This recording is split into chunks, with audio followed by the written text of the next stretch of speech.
La grande boucle de retour dans la région pour le plus grand bonheur du public, mais qui dit étape dit forcément réorganisation, entre autres, de la circulation. Alors pour faire le point sur la question, nous recevons ce soir Pierre Debousquet de Florian. Bonsoir. Bonsoir. Merci d'avoir accepté notre invitation. Vous êtes préfet de la région Haute-Normandie. Alors on va tout de suite s'intéresser bien sûr au tracé de ces deux étapes qui forcément va modifier nos habitudes. Tracé essentiellement sur la Seine-Maritime, on va le voir tout de suite. On attend encore quelques précisions pour le département de l'Eure, mais on le voit, certains axes importants seront fermés pour le spectacle, on l'a bien compris. Mais la question que beaucoup d'entre nous se posent, c'est va-t-on pouvoir circuler, en particulier pour aller travailler, monsieur le préfet?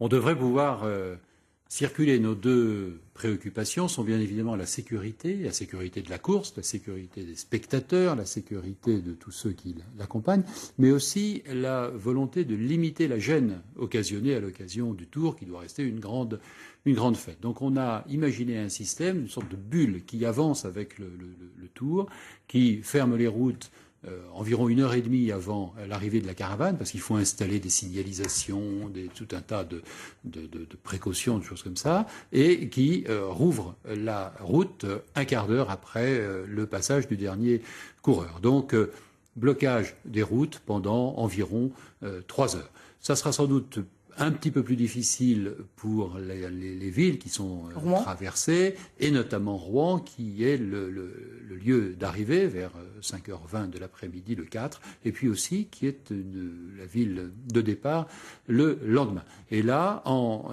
maintenant les circulations automobiles sur au moins 2 ponts et les circulations de piétons sur 2 ponts aussi, on espère, on fera en sorte de maintenir une relative fluidité.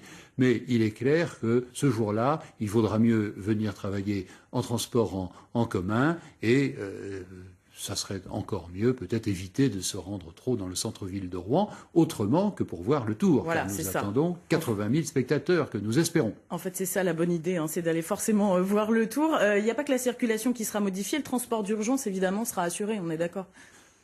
Bien sûr, les transports d'urgence sur des itinéraires dédiés, pompiers, ambulances, SAMU, seront préservés et nous activerons à cette occasion un poste de commandement opérationnel où tous les services seront représentés de façon en temps réel à gérer tout incident qui pourrait arriver.